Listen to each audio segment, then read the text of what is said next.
Hello everyone, how are you guys doing? I still have 4 vehicles left to review. I apologize for the reviews taking so long, but I like to take my time with them and not rush. I want to test these vehicles and try to find good things about them, even about the worst ones. I want to finish making guides on the rest of the vehicles for you guys. Now today, we are reviewing the Arena Slamvan. The Slamvan you can purchase from the Arena Wars website for $49,500 or a trade price of $37,125 if you complete enough arena events. You still have to upgrade it in an arena variant, which costs $1,255,781. This vehicle comes with spikes similar to other arena vehicles, but they can't really kill you if you run up to them unless you climb on top of the vehicle. It does have spinning blades similar to the ZR380, but they are very small and don't have much room to hit anything. You can have a ram or a scoop on the front. Get the scoop. The ram, it's not really good at smashing vehicles out of the way. The Slamvan has an option for dirty or clean 50 cal machine guns on Nightmare and Apocalyptic variants, and clean 50 cal or 40-watt plasma turrets on the future variant. There's no difference between any of them, just get the cheaper version. However, the guns are spaced out, making it hard to hit anything with it.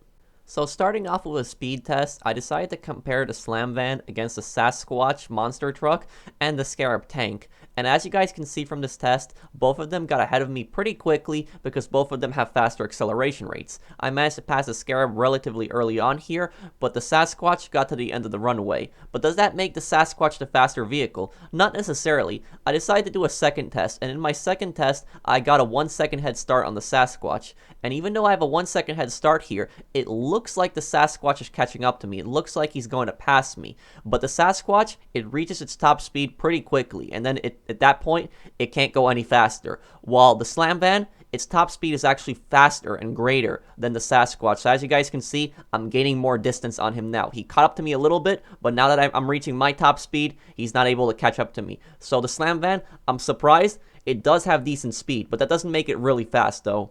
Now, when you start driving this thing, the first thing that you're going to notice is this thing has really, really bad handling. And it's not because of the snow. I've tested this thing in the arena. The handling is really bad on this thing. That's the first thing that you're going to realize when you start driving this thing. And I'm actually using the RAM option on this vehicle right now.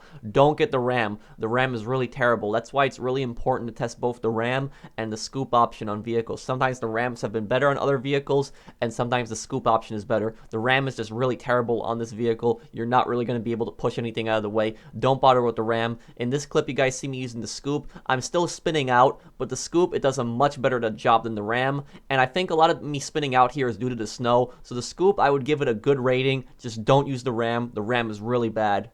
Now, the main gun on this vehicle is the dual 50 cal machine guns or the 40-watt plasma turrets that you have in the future variant, but it's the exact same thing, just a cosmetic difference. These guns, they're really bad for 2 reasons. The first reason is they're spaced out. Like I've said before, the reason I don't like spaced out guns is because they're farther apart. One gun is on the far left, one gun is on the far right. It's really hard to estimate exactly where you're going to be hitting. I like when the guns are centered, like on the ZR380. And also the second bad thing is the guns are pretty high. They're on the hood of the vehicle, and the hood on this vehicle is higher than the other hoods on previous vehicles that we reviewed. And because of that, it's actually pretty hard to hit anything with it. I'm having a really hard time hitting this Headhunter vehicle here. They're actually shooting me up. I was actually lucky I didn't get shut out here.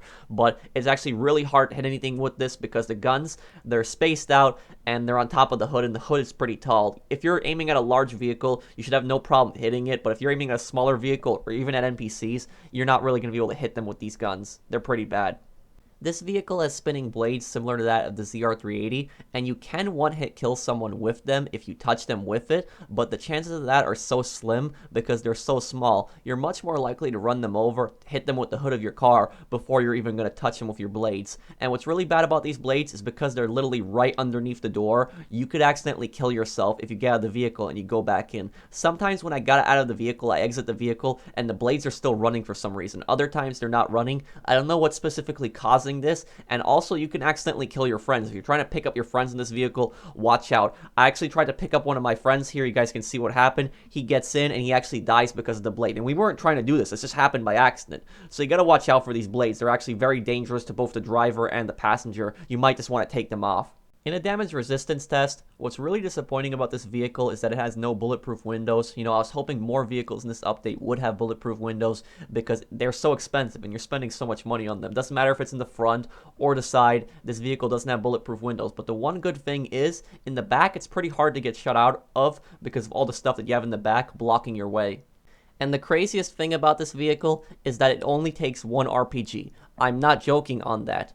I really thought that this vehicle was just going to take 2 RPGs. I had my friend get in. We were going to do a damage resistance test. I was expecting the usual, just 2 RPGs, the same as in most other arena vehicles. But this vehicle only takes 1 RPG. That makes no sense. Smaller vehicles than this have taken more damage, 2 RPGs, versus this one, 1 RPG. How does that make any sense? And when this vehicle took 1 RPG, I was so shocked by it, I thought that I made a mistake. So I went back to the arena to check, maybe I put on the worst armor by accident. But no, I put on the strongest armor on this vehicle, and I decided to do a second test. And my second test, it only takes 1 RPG as well. Makes no sense. So then at this point, I got really curious. I decided to test it against the homing launcher, and I know the homing launcher does less damage than the RPG. The homing launcher, it took 3 missiles to blow up this vehicle. Doesn't really make much sense. I think that this was a mistake on the developer's part that it only takes 1 RPG, because how can a smaller vehicle like the Izzy Classic take 2 RPGs, but this thing only takes 1? Doesn't really make much sense.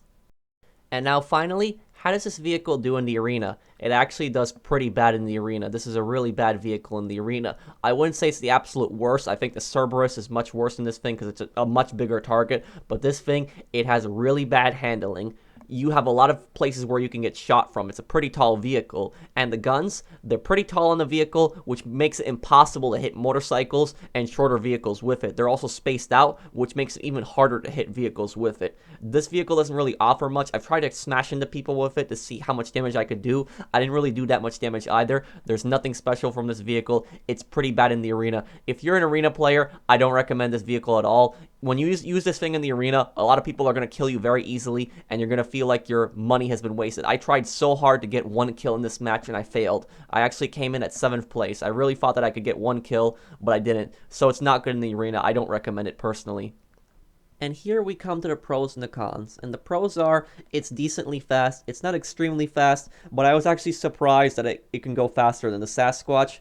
It has a good scoop. It's not the greatest, but the scoop does a much better job than the ram. The ram is really terrible. Avoid it. The spinning blades, unique weapon on this vehicle, but at the same time, they can be a con because, the blades can kill you. Like I showed you guys, the driver gets near the vehicle and the blades are still on, or a passenger, they can accidentally kill you. Also, it's pretty hard to hit anybody with those blades because they're so small. And the cons are, very expensive vehicle like all the other arena vehicles. Very expensive. This con is not going to change across all the arena vehicles. No bulletproof windows. Kind of disappointing. They could have at least given this vehicle bulletproof windows to kind of balance it out.